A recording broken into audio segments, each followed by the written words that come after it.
Magandang hapon mga ka-happy hour. Narito ang mga balita para sa MBC TV Network News Update 4 PM edition.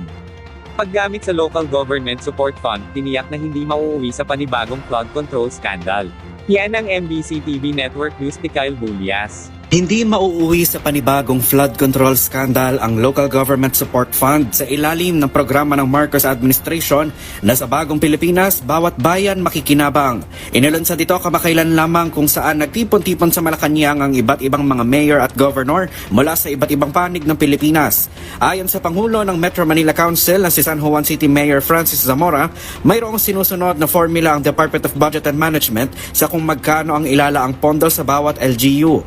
Dependean niya ito sa populasyon ng lugar batay sa 2024 census. Bukod dito, hindi rin maaaring gamitin ang pondo sa kung ano-anong mga programa dahil mayroong menu ang DBM kung saan lang maaaring ilaan ang support fund.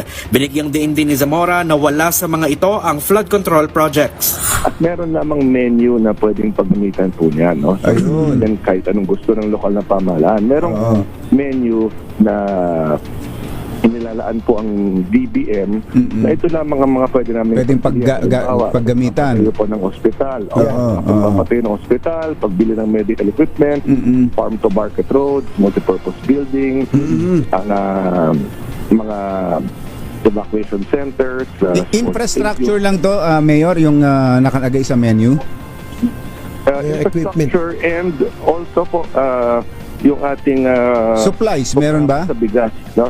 Meron din tayong programa po sa bigas. Okay. Po sa pagtulong natin, no, sa ating mga mamamayan, no. So, and something I would like to emphasize, walang flood control project sa menu.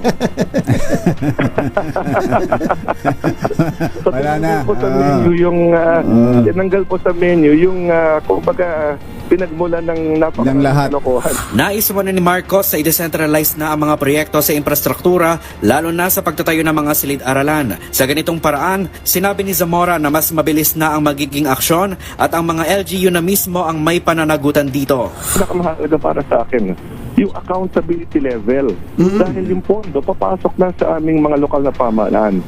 We now become directly accountable. Yes. Kasi pondo na ito ng LGU. Kami ang magpapabid, kami ang magpo-procure, kami ang magbabantay, and we will ensure na walang ghost projects, na walang substandard projects. At kami po ang haharap sa aming mga mamamayan at sabihin namin, ang pondong nila sa amin ay itong halaga at ito ang naging resulta.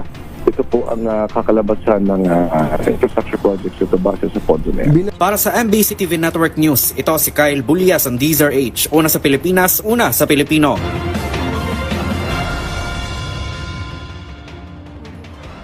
Samantala, pagrepaso sa detention ni FPRRD sa ICC, gaganapin na mamayang gabi. Gaganapin na ngayong araw ang pagrepaso sa detention o pagkakadete ni dating Pangulong Rodrigo Duterte sa International Criminal Court Detention Center sa The Hague, Netherlands. Dito, ay aaralin ang legalidad at pangangailangang manatili ng dating Pangulo sa loob ng naturang pasilidad, salig sa legal standards at sariling ebidensya ng korte. Kung matutukoy ng ICC na ang pagkakadete ng dating Pangulo ay unjustified o lumalabag sa international law, tuluyan itong aaprubahan ang paglaya ng dating Pangulo. Una nang nagpahayag ang dating Pangulo ng kanyang kagustuhan na hindi dumalo sa pagdinig at tanging ang kanyang legal team na lamang muna ang magsisilbing kanyang kinatawan sa proceedings. Nakatakda ito sa huling yugto o huling session ng Day 4 ng Confirmation of Charges hearing ng dating Pangulo ng Pilipinas.